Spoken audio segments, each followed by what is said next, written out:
Welcome back to my channel. Thanks for coming into this channel again, and I really appreciate for you to come back in again. And I really want to use this particular book to really create some topics for our conversation today. Okay, so previously I introduced this book called The Millionaire Next Door by this similar author called Thomas J.Stanley. So this is another book that he have written later, a few years later. It's actually called Stop Acting Rich and Start Living Like a Real Millionaire.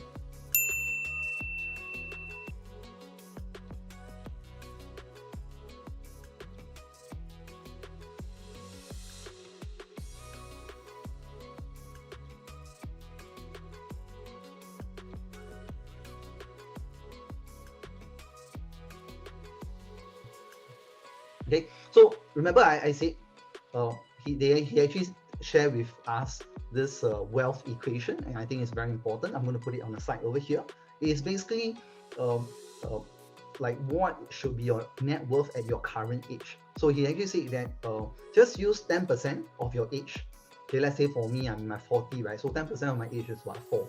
So 4 multiplying my annual income, okay, or the realized household income according to him, that should be the expected net worth. Okay, if your actual net worth is above this expected figure, then you are considered affluent, which is in a sense given your age and your income characteristic, which is what we want to achieve, which is BA in a sense. If you are shortfall to it, it's never too late. Now is the time to get started. Consistently track this balance sheet indicator for yourself, because you want to know that over time how much liquid assets are you able to have. I mean, to me, right, every month I even track like all my cash balances, all my assets in the various banks, in the various investment account, and of course my wife has access to it because I also need to track her balance account. Of course, the money in my CPF, is it growing? The money in my MediSave, is it growing? The money in my SA, is it growing? The money in my SRS, is it growing? So tracking is very important of part of wealth creation. You know, if you are not tracking, you don't know where your money is going, then something wrong with you in a sense. Why? Because I mean, wealth creation is like running a business. I think to be a good businessman, you need to know your numbers. If you do not know your numbers, then you probably do not know where will you be heading, right? So similarly for our own finances also. Okay, so just want to repeat again. So this is 10% of your age multiplied by your annual realized household income. Okay, just do remember to track them. Okay, so of course, again, is I keep emphasizing, right, why we want to go to this position, right? It's not just about consumption. You know, I mean, I delay a lot of my consumption, and I mean, to me, it's like the moment I gain my financial independence, that's where probably I start consuming a bit more, because it's like I need to pat myself right over the shoulder. It's like, hey, Alvan, you have done well, etc., etc. I mean, go ahead and do that. I think we have to make ourselves happy. Okay, but if you really ask me, right, you know, if I give up all this consumer goodie, you know, comparing to my own independence, right, which one will you think I would choose, right? All the goodies or my freedom? Okay, do comment below. What about you? What about you? Ask yourself, will you give up your freedom or all the consuming goodies or the consumer goodies, right? I mean, if you really ask yourself so deeply inside, right, you'll probably tell yourself that no, I want my freedom back. I want my freedom in the next 10 to 20 to 15 years. I do not want to work until I'm 65, right? Make this promise to yourself, not to me, to yourself. I have made this promise when I was young. I told myself I need to be financial independent. I want my freedom in a sense. I do not want to be sort of a slave to money. I want to be a master to money, right? So this is something where a lot of people don't understand. Money is really a vehicle for us to get what we want, feel what we want. But a lot of times, right, I think having a bit of delay gratification will help us. Why? Because if we quit chasing money, chase, then aren't you like the rat in the circle in a sense. It means you are in the rat race, right? So that's why to me is do not be a rat, right? Come out of the rat race, right? Be master over your money. Okay, things like start paying yourself first. The other book that I cover, the 6 jar system. Start implementing all this. Start tracking your balance sheet in a sense with your net worth. Okay, because the way to calculate your net worth is very simple. Asset minus liability. If asset is more than liability, means you are in positive net worth. If your assets is lesser than your liability, you are in negative net worth. Two things. Okay, so of course, like I said early on, after I read this book, I keep asking a lot of defining moment for myself, and it really changed my path for the last 10 to 20 years. I mean, not just this book, but the books that I shared with you, and a few more to come until I walk today. And all these things that I implemented, it's not just for my life, but it's also for Angel, for the next generation to come.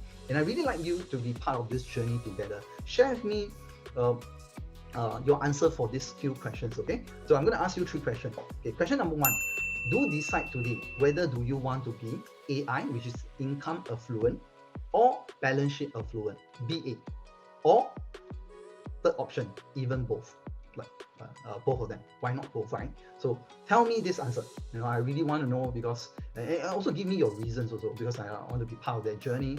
I'd love to interact with you a bit more. And question 2: do you know what is your wealth equation? Okay, so I want to repeat again, it's 10% of your age times your annual household income. That should be your expected net worth. Okay, and track them consistently, every month, every quarter. Either way, it works for you, but do track them. Okay, I'm not a person that is very nitty-gritty.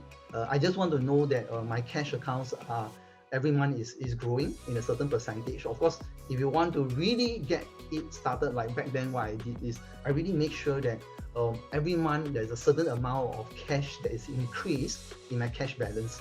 At this moment, I'm okay. I don't really track until so detailed, because it's too much for me to track in a sense.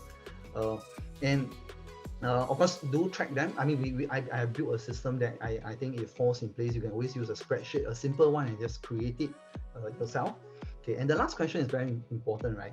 Do you have a strategy in place? Okay, because for me, is I think that later on this evening, I'm going to meet someone that I sort of like, she's like my first few teacher, when I joined the corporate world, which is Motorola in itself, right? I think back then, when I was like doing all this wealth independence, financial independence, right? I actually asked myself this question: who are the 5 people in my network, right, that I can start having this conversation? So I started having conversation with Siu Ling, and of course my director back then, Pauline, because I realized that she's very wealthy, right? I mean, she stayed in a private, so-called HDB, and eventually private, and I think, if I'm not wrong, go to penthouse and landed a 3 or 4 story high. Then I asked her, I just say, hey, ma'am, I'm new to this. Of course, my career is very important, right? But can you share with me, how do you manage your money? How do you manage to grow your wealth? How do you become so wealthy? And I think one thing that came to my mind was the husband is actually into business. I was doing business, and she is a very brilliant lady. Right? She excelled in her work. I remember even during my time, right, when I was there as one of her analysts, right, she was actually taking her master's program. It's like, I mean, to me, it was like, you are already director in a US MNC, right, and yet you are constantly learning, right? Then I just want to like understand, hey, how, and I start asking people around me, like, because I grew up sort of after poly, and most of my time is spent in church, right? So I actually meet a different group of people. Then for those that I really look up to, I actually ask them, like, hey, have you think of this topic about wealth creation, right? So it's like really just ask around, keep asking around, and I mean, if you don't have people around you, right, then it's okay. There's so much how to say, content or information out there in the social media, but of course, do not just ask, because the last thing you need to tell yourself is, okay, after I ask all of them, how am I going to take action, right? So do tell me what's your plan and how you're going to take action, and do take action quickly. Don't wait for like next year. Don't have this how to say, delay in you, because if it's never going to get done, it's not going to happen, I'm a very grounded person. I'm a very pragmatic and a very practical person. Okay, so start your own journey. Okay, really start your own journey. I mean, if you think that you can talk to me, I'd love to have this conversation with you. But of course, lastly, really thank you for watching until this stage. If you are still here, please help me to like and really share this video and support, be part of my journey. Thank you, appreciate it. Okay, Signy, there's a bell. Okay, so bye bye.